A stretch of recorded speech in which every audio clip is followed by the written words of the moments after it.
Hello दोस्तों, स्वागत है आप सभी का आपके YouTube channel EDU method official में।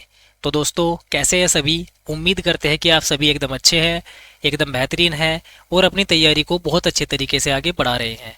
दोस्तों, जैसा कि आप सभी को पता है, सीसीएस यूनिवर्सिटी के जो एग्ज़ाम हैं वो 20 मार्च से चलने वाले हैं। और जितने भी मेरे प्यारे दोस्त, मेरे प्यारे भाई बहन, जितने भी बीए फाइनल ईयर में हैं, उन सभी को मैं हर एक साल की तरह इस साल भी बहुत अच्छे तरीके से तैयारी कराने वाला हूं। और हमने जो तैयारी का क्रम है वो शुरू कर रखा है पहले से ही। ठीक है, पहला जो हमारा एग्ज़ाम होने वाला है बीए फाइनल ईयर का, वो 21 मार्च 2024 को है, जिसको टारगेट मानकर हम पढ़ रहे हैं। ये जो हमारा एग्ज़ाम है ये आपका कोड A313 का है, जिसका नाम है अद्यतन हिंदी एवं कोरवी लोक काव्य। ठीक है, आज की जो हमारी वीडियो है ये हमारा पार्ट 4 है। पार्ट 4 है, 3 पार्ट हमने पहले बहुत अच्छे तरीके से कवर कर लिए थे। ठीक है, मैंने आप सभी को पहली वीडियो में बताया था कि हम जो अद्यतन हिंदी एवं कोरवी लोक काव्य है उसको हम एक एक वीडियोज़ करके पढ़ रहे हैं, यानी कि एक वीडियो में हम 2 राइटर को ख़त्म कर रहे हैं। ऐसे करके हमने 3 वीडियो पहले बना दी थी। तो जिन बच्चों ने अभी तक वो क्लासेस नहीं देखी है, बहुत ज़्यादा इंपॉर्टेंट क्लासेस है एक एक। ठीक है, सभी क्वेश्चन आपके इन्हीं क्लासों से ज़रूर मिल जाएंगे, इस बात का मैं आपसे दावा कर चुका हूँ।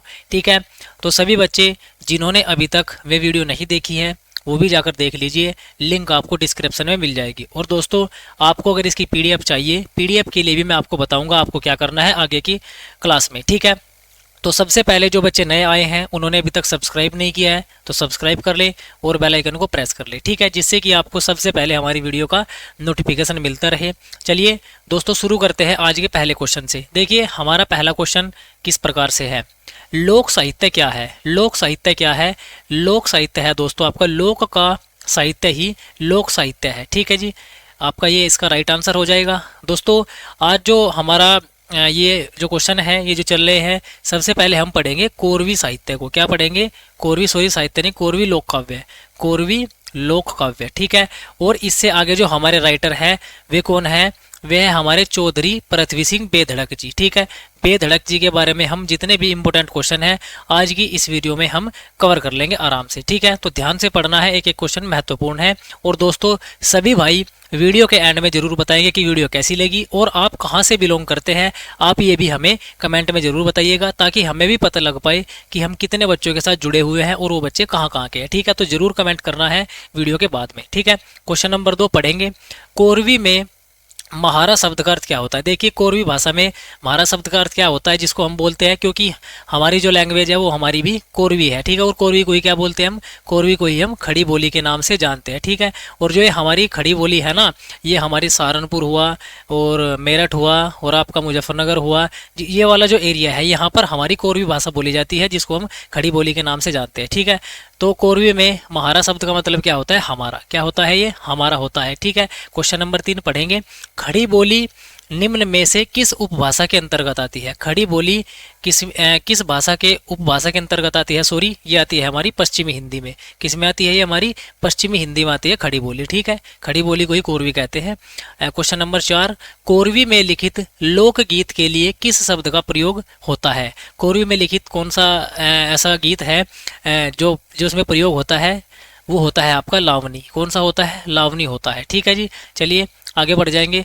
दोस्तों, आपको वीडियो के बाद ये भी बताना है कि आपको वीडियो की क्वालिटी कैसी लग रही है। आपको जो क्वेश्चन मैं दिखा रहा हूँ कि आपको प्रॉपर तरीके से दिख रहे हैं, आप सभी ये भी बात बताएंगे। ठीक है, क्वेश्चन नंबर 5 पढ़ेंगे। कोरवी हिंदी किसके अंतर्गत आती है? कोरवी हिंदी पश्चिमी हिंदी के अंतर्गत आती है, अभी मैंने आपको बताया। क्वेश्चन नंबर 6, किस भाषा में संयुक्त स्वर के स्थान पर संयोग स्वर होते हैं? क्या होते हैं? संयोग स्वर होते हैं। ये है हमारी कोरवी। ठीक है, इंपॉर्टेंट क्वेश्चन है, ये भी पढ़ेंगे इसको और याद रखेंगे। ठीक है जी, आगे बढ़ जाएंगे दोस्त। क्वेश्चन नंबर 7, कोरवी बोली का अभिप्राय किस प्रदेश में बोले जाने वाली जनभाषा से है? ये होता है हमारा कुरु प्रदेश में। किस में बोली जाती है कोरवी? कुरु प्रदेश में बोली जाती है। ठीक है जी, आगे बढ़ेंगे। क्वेश्चन नंबर 8, कुरु प्रदेश की जनभाषा को कोरवी नाम किसने दिया था? ठीक है, जो हमारी कुरु प्रदेश की भाषा है कोरवी, इसको कोरवी किसने कहा था? देखिए, कोरवी कहा था हमारा इसको किसने? राहुल शंकरतायन ने। किसने कहा? राहुल शंकरतायन ने कहा था। ठीक है जी, आगे बढ़ जाएंगे क्वेश्चन नंबर 9 की ओर। ठीक है, इंपोर्टेंट क्वेश्चन है, एक एक ध्यान से पढ़ना है। निम्नलिखित शब्द में किस भाषा के देशज शब्द है? देखिए ये है आपके धूमकेतुरी और आपका क्या है ये राड़ा चाड़ा, ठीक है। ये किस भाषा के देशज शब्द हैं? ये सभी जो है हमारे ये सभी कोरवी भाषा के देशज शब्द हैं, ठीक है। आगे बढ़ेंगे क्वेश्चन नंबर 10 की ओर। कोरवी भाषा की लोकगीत शैली कौन सी है? कोरवी भाषा की जो लोकगीत शैली है दोस्तों वो होती है रागनी। हमारे यहाँ पर क्या चलती है? रागनी चलती है, ठीक है दोस्तों, क्योंकि हम भी जो ये लैंग्वेज है आपकी कोरवी इसी के क्षेत्र में आते हैं, ठीक है। आगे बढ़ जाएंगे क्वेश्चन नंबर 11 की ओर। इंपॉर्टेंट क्वेश्चन है, पढ़ेंगे। कोरवी भाषा किस प्रांत की भाषा है? देखिए कोरवी भाषा हमारे उत्तर प्रदेश की भाषा है। किसकी है? उत्तर प्रदेश प्रांत की भाषा है, ठीक है। क्वेश्चन नंबर 12 पढ़ेंगे। कोरवी लोक साहित्य के रचनाकार कौन है? कोरवी लोक साहित्य के रचनाकार संत गंगदास है। इंपॉर्टेंट क्वेश्चन मार्क करेंगे ये भी, और ये वाला भी 11वां भी, ठीक है दोस्तों। आगे बढ़ेंगे क्वेश्चन नंबर 13। मेरठ की जनपदीय भाषा का गौरव किस भाषा को प्राप्त है? देखिए मैंने आपको बताया मेरठ में कौन सी बोली जाती है? मेरठ में कोरवी बोली जाती है। और कहाँ पर बोली जाती है ये आपकी मेरठ हो गया, आपका सहारनपुर हो गया, सहारनपुर, ठीक है, सहारनपुर में भी, और आपका मुजफ्फरनगर में भी कौन सी बोली जाती है? और मेरठ में, ठीक है। ये कहाँ पर एक कौन सी बोली जाती है यहाँ पर भाषा? यहाँ पर कोरवी भाषा बोली जाती है आपकी, ठीक है जी। आगे बढ़ जाएंगे क्वेश्चन नंबर 14 की ओर। कोरवी हिंदी कहाँ बोली जाती है? देखिए कोरवी हिंदी कहाँ बोली जाती है? मेरठ और दिल्ली के आसपास, ठीक है। ये जो हमारा दिल्ली एनसीआर वाला एरिया है, दिल्ली वाला एरिया है, दिल्ली के आसपास भी हमारी कौन सी भाषा बोली जाती है? कोरवी भाषा बोली जाती है, ठीक है। आगे बढ़ेंगे क्वेश्चन नंबर 15। कुरु जनपद के अंतर्गत नहीं आता। कुरु जनपद के अंतर्गत क्या नहीं आता? दिल्ली नहीं आता, ठीक है। कुरु के, ठीक, किसके अंतर्गत? कुरु के नहीं आता, ठीक है। आगे बढ़ेंगे क्वेश्चन नंबर 16। गीतों का मुख्य तत्व क्या है? गीतों का मुख्य तत्व क्या होता है? उनकी लय, ठीक है। लयबद्ध तरीके से उनको गाना क्या होता है? गीतों का मुख्य अंग होता है, ठीक है। आगे बढ़ेंगे दोस्त क्वेश्चन नंबर 17। लोकगीत कहलाता है जिसमें, लोकगीत क्या होता है? जिसमें लोकमानस की अभिव्यक्ति हो, जिसमें लोकमानस की अभिव्यक्ति होती है उसको हम क्या कहते हैं? उसको हम लोकगीत कहते हैं, ठीक है दोस्तों। थोड़ा सा क्वालिटी में थोड़ा सा गड़बड़ हो सकती है, लेकिन कंटेंट में कोई भी गड़बड़ नहीं है। कंटेंट पूरा भरपूर है, भरपूर मिलता है, भरपूर हमेशा मिलता रहेगा और हमेशा से मिलता रहा है, ठीक है जी। तो थोड़ा सा आप एडजस्ट कर लीजिएगा, आप थोड़ी क्वालिटी बढ़ा लीजिएगा अगर आपको देखने में थोड़ी सी प्रॉब्लम हो रही है। बाकी आप मुझे कमेंट करके बताएंगे बाद में, ठीक है। लोक नाट्य का मूल स्वरूप संरक्षित है उसके, किसके? गीति नाट्य में। किस में है? गीति नाट्य में है। चलिए आगे बढ़ेंगे क्वेश्चन नंबर 19। रामलीला है। रामलीला क्या है? देखिए हमारे यहाँ पर होती है रामलीला, जिसको हम क्या कहते हैं? धार्मिक लोकनाट्य कहते हैं। क्या कहते हैं? धार्मिक लोकनाट्य, ठीक है। नृत्य प्रधान लोकनाट्य कौन सा है? नृत्य प्रधान। नृत्य प्रधान का मतलब जिसमें नृत्य की प्रधानता होती है, ठीक है। इसमें क्या होता है आपका? इसमें होता है रासलीला। क्या होता है इसमें? इसमें हो जाएगा रासलीला, ओके जी। आगे बढ़ जाएंगे क्वेश्चन नंबर 21 की ओर। अमर सिंह राठौर किस लोकनाट्य के अंतर्गत आता है? आपको बताना है अमर सिंह राठौर किस लोकनाट्य के अंतर्गत आता है। इसका राइट आंसर हो जाएगा दोस्तों ऐतिहासिक लोकनृत्य। क्या होता है? ऐतिहासिक लोकनाट्य, ओके। आगे बढ़ जाएंगे क्वेश्चन नंबर 22 की ओर। क्वेश्चन नंबर 22 इंपॉर्टेंट क्वेश्चन है, इसको भी आप याद रखेंगे, ओके। गीति प्रधान लोकनाट्य कौन सा है? देखिए इसमें क्या है आपका? गीति प्रधान। गीति प्रधान का मतलब जिसमें गीतों की प्रधानता हो। क्या हो जाएगा इसमें? जिसमें गीतों की प्रधानता हो। ऐसा कौन सा लोकनाट्य है जिसमें गीतों की क्या है? प्रधानता है, ठीक है। ये होता है आपका चंद्रहास। क्या हो जाएगा? चंद्रहास, ठीक है। आगे बढ़ेंगे क्वेश्चन नंबर 23 की ओर, ओके जी। स्वांग है। स्वांग क्या है? एक चंद्रहास है। चंद्रहास क्या है? मैंने आपको बताया है, ये आपका एक गीति प्रधान लोकनाट्य है, ठीक है। आगे बढ़ेंगे। दादी नानी के किस्से प्राय आते हैं। आपने सुना होगा बचपन में, आपने बचपन में कहानियां सुनी होगी दादी नानी के किस्से, ठीक है। ये क्या आती है? ये किस में आती है? सॉरी, ये आती है हमारी लोक कथा के अंतर्गत। किसके अंतर्गत आती है? लोक कथा के अंतर्गत आती है दादी नानी की कहानियां, ठीक है। आगे बढ़ेंगे क्वेश्चन नंबर 25। लोक में प्रचलित कथात्मक गीत ही है। देखिए लोक में प्रचलित कथात्मक गीत कौन सा है? लोक गाथा है। कौन सा है? लोक गाथा। दोस्तों आपको डिक्टो क्वेश्चन यहीं से देखने को जरूर मिलेंगे आपके एग्जाम में, ठीक है। तो आप जो है इसको ध्यान से पढ़ना है। आपको जो है 1-2 बार क्लास देखनी है और 1-2 बार आपको पीडीएफ से रिवाइज कर लेना है, ठीक है। और साथ ही साथ आपके पास जो भी सोर्स होगा, चाहे आपके पास मॉडल पेपर हो या आपके पास मॉडल हो या आपके पास बुक हो, आप साथ साथ उसे भी पढ़ते रहें, ठीक है। जैसे ही आप इस तरीके से तैयारी करेंगे तो आपका परफॉर्मेंस बहुत अच्छा रहेगा एग्जाम में, ठीक है। आगे बढ़ेंगे क्वेश्चन नंबर 26। थेड़ी बजाना मुहावरे का अर्थ क्या होता है? बात गिर जाना, क्या होता है, बात गिर जाना होता है। आगे बढ़ जाएंगे दोस्त।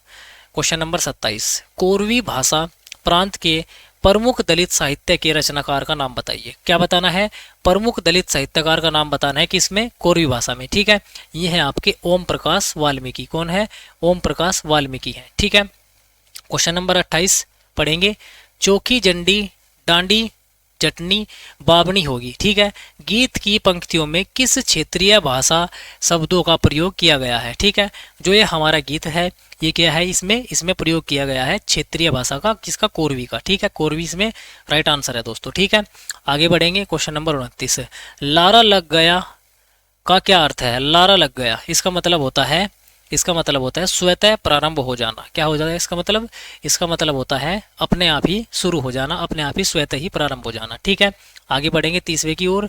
खिंसे निपोरना उक्ति का क्या मतलब है। ये क्या है, ये है आपके एक प्रकार का मुहावरा। सॉरी, क्या है ये, खिंसे निपोरना, ये क्या है, एक प्रकार का मुहावरा है। ठीक है, आगे बढ़ेंगे। क्वेश्चन नंबर 31, क्वेश्चन नंबर 31 ये रहा आपका, पढ़ेंगे। वीरवाणी का मूल अर्थ क्या है। वीरवाणी का मूल अर्थ होता है छत्राणी। क्या होता है, छत्राणी होता है। आगे बढ़ेंगे। गाथा शब्द का सर्वप्रथम प्रयोग देखने में आता है। देखिए इंपोर्टेंट क्वेश्चन मार्क करेंगे बहुत ज़्यादा।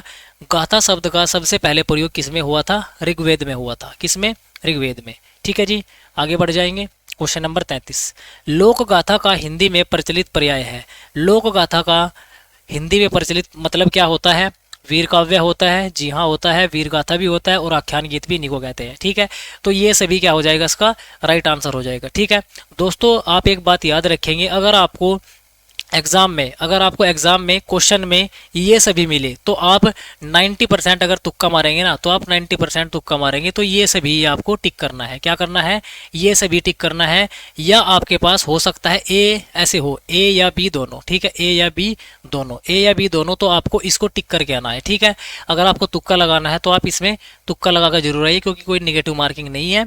आप सभी जो है बहुत अच्छे तरीके से इन चीज़ों का प्रयोग कर सकते हैं आपके एग्जाम में। ठीक है, आगे बढ़ेंगे। कोरवी की उत्पत्ति किस अपभ्रंश से हुई है। मोस्ट इंपोर्टेंट क्वेश्चन है, कोरवी की उत्पत्ति किस अपभ्रंश से हुई है, सोरसैनी अपभ्रंश से। किससे हुई है, सोरसैनी अपभ्रंश से हमारी खड़ी बोली की उत्पत्ति हुई है, जिसको हम कोरवी के नाम से जानते हैं। ठीक है, आगे बढ़ जाएंगे क्वेश्चन नंबर 35 की ओर।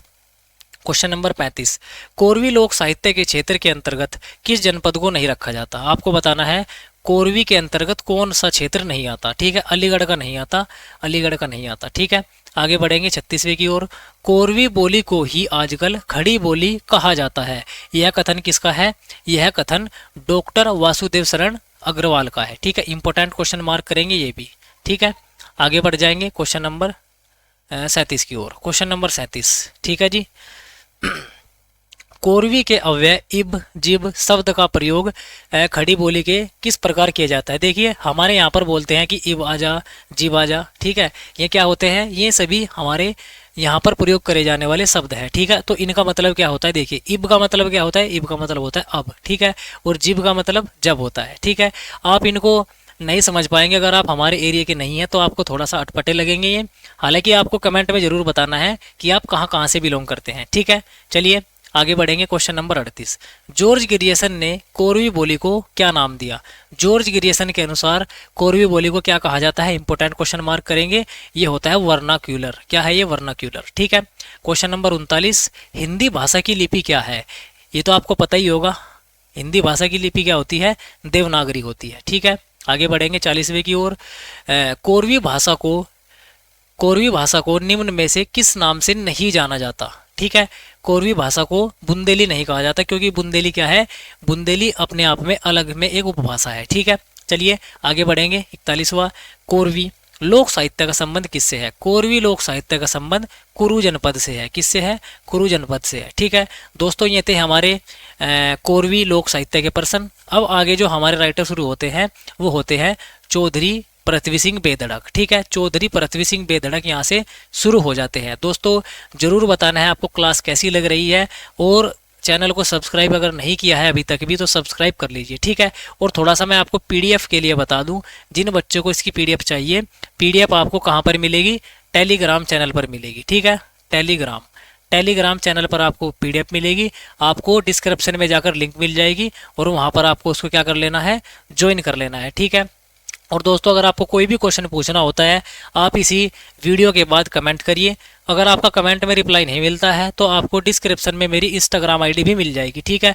अगर आपने अभी तक इंस्टा पर फॉलो नहीं किया है तो इंस्टा पर भी जाकर फॉलो कर लीजिए, ठीक है। अगर आपको कोई भी दिक्कत परेशानी वाली बात होती है तो आप वहाँ पर मुझे ज़रूर बताइए, ठीक है। तो चलिए चौधरी पृथ्वी सिंह बेधड़क जी को शुरू करते हैं। देखिए क्वेश्चन नंबर 42, पृथ्वी सिंह का जन्म वर्ष है। क्वेश्चन पूछा गया है चौधरी पृथ्वी सिंह बेधड़क का जन्म कब हुआ था, ठीक है। इंपॉर्टेंट क्वेश्चन है ये, आपका आया हुआ क्वेश्चन है आपके एग्जाम में, ठीक है। इनका जन्म हुआ था कब, सन 1904 में। कब हुआ था, सन 1904 में इनका जन्म हुआ था, ठीक है। आगे बढ़ जाएंगे। बेधड़क का पूरा नाम क्या है? बेधड़क का पूरा नाम चौधरी पृथ्वी सिंह बेधड़क है। क्या है? पृथ्वी सिंह बेधड़क है। चौधरी आप यहाँ से लगा लीजिएगा, ओके। आगे बढ़ जाएंगे क्वेश्चन नंबर 44 की ओर। पृथ्वी सिंह का जन्म मेरठ जिले में हुआ था, वह स्थान जो वर्तमान में स्थित है। देखिए मेरठ जिला कहाँ पर पड़ता है वर्तमान में? मेरठ जिला वर्तमान में पड़ता है बागपत में। कहाँ पर पड़ता है? बागपत में, ठीक है। आगे बढ़ जाएंगे नेक्स्ट क्वेश्चन की ओर। चौधरी पृथ्वी सिंह का उपनाम क्या था? इंपोर्टेंट है ये भी। इनका उपनाम था बेधड़क। बेधड़क के जो है उपनाम से कविताएं लिखते थे, रचनाएं लिखते थे, ठीक है। क्वेश्चन नंबर 46, बेधड़क का मृत्यु वर्ष है। बेधड़क की मृत्यु कब हुई थी? 1973 ईस्वी में हुई थी, ओके जी। आगे बढ़ेंगे क्वेश्चन नंबर 47, पाठ्यक्रम में निर्धारित बेधड़क जी के गीत संकलित है, किसमें है? मानवता में संकलित है। किसमें है? मानवता में, ठीक है। आगे बढ़ेंगे क्वेश्चन नंबर 48 की ओर। चौधरी पृथ्वी सिंह बेधड़क किस विचारधारा के कवि थे? देखिए जो इनकी विचारधारा थी, इंपोर्टेंट क्वेश्चन है ये, आर्य समाजी विचारधारा के कवि थे। कैसे थे ये? आर्य समाजी विचारधारा के कवि थे, ठीक है। चलिए देखिए ये क्वेश्चन बहुत ज़्यादा इंपॉर्टेंट है क्योंकि ये जो अथवा अथवा करके लिखा है ना, ये इस प्रकार से पूछा गया है, ठीक है, आपके एग्जामों में। चौधरी पृथ्वी सिंह बेधड़क के जीवन पर किसका प्रभाव पड़ा है? ये क्वेश्चन तो आपका ये पूछा गया। दूसरी तरीके से क्वेश्चन पूछा गया था, पृथ्वी सिंह बेधड़क किस विचारक से सर्वाधिक प्रभावित थे? एक क्वेश्चन ये पूछा गया है। और इसी के आधार पर एक क्वेश्चन ऐसे पूछा गया है, यही चौधरी पृथ्वी सिंह ने किस विचारक के विचारों का खुलकर प्रचार प्रसार किया, ठीक है। तो इसका राइट आंसर क्या हो जाएगा? स्वामी दयानंद सरस्वती। स्वामी दयानंद सरस्वती क्यों? क्योंकि ये आर्य समाजी थे, ठीक है। कैसे थे ये? आर्य समाजी थे, ओके जी। इंपॉर्टेंट क्वेश्चन है, बहुत ज़्यादा, कई बार आपके एग्जाम में पूछा गया है, ठीक है। आगे बढ़ जाएंगे क्वेश्चन नंबर 50, किस वर्ग की दारुण स्थिति का यथार्थ वर्णन बेधड़क ने अपने गीतों में किया है? इन्होंने किसानों की स्थिति का जो वर्णन है सबसे ज़्यादा अपने गीतों में किया है, ठीक है।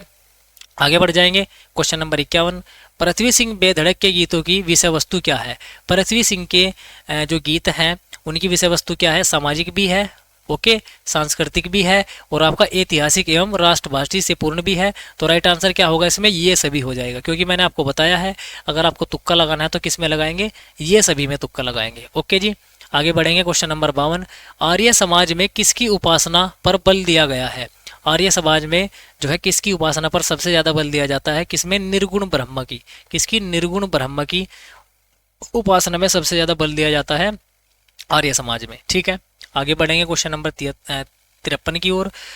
देश और समाज की उन्नति के लिए बेधड़क जी की उन्नति को अनावश्यक मानते थे। कौन मानते थे? किसानों की। किसकी मानते थे? किसानों की उन्नति को अनावश्यक मानते थे, ओके। आगे बढ़ जाएंगे क्वेश्चन नंबर 54। देखिए क्वेश्चन नंबर 54 इंपोर्टेंट है, मार्क करेंगे, ठीक है। जब माँ रहने वाली थी, जब माँ कहाँ की रहने वाली थी? ये आपकी पाटन की रहने वाली थी, ठीक है। चलिए आगे बढ़ेंगे क्वेश्चन नंबर 55 की ओर। क्वेश्चन नंबर 55 देखिए, बेधड़क जी के परम शिष्य का नाम क्या था? इंपोर्टेंट है ये भी।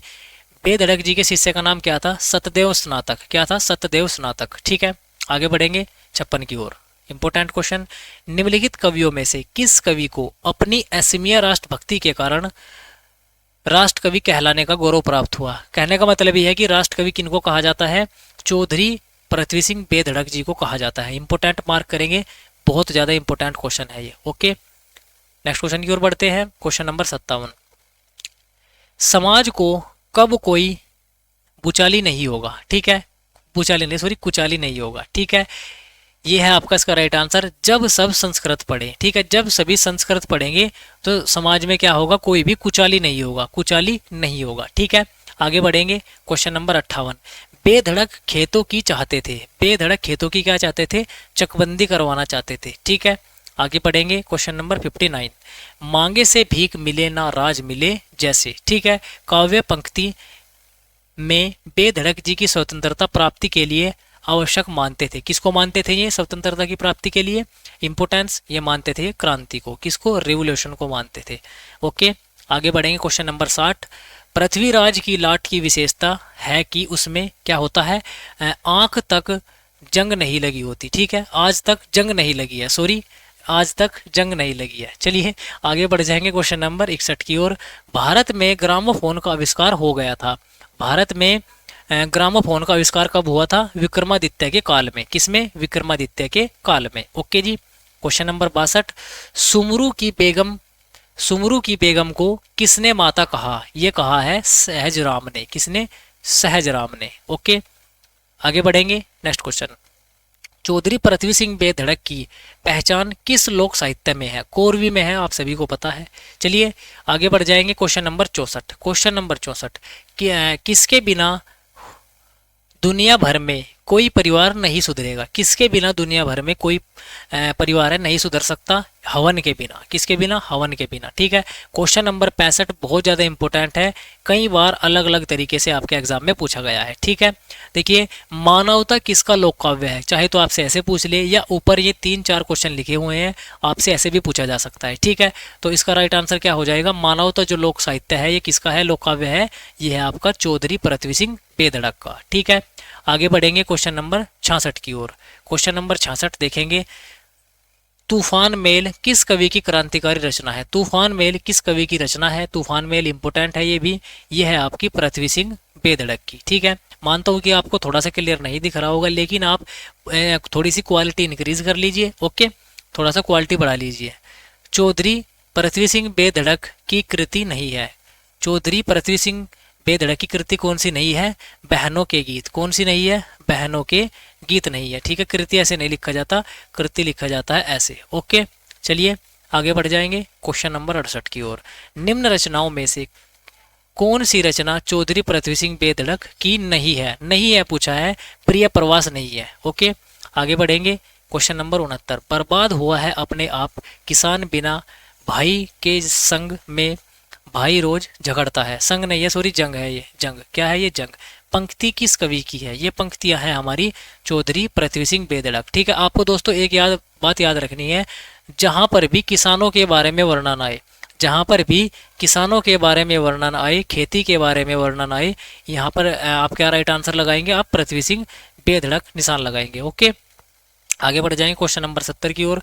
पृथ्वी सिंह बेधड़क की कृति कौन सी है? चेतावनी है।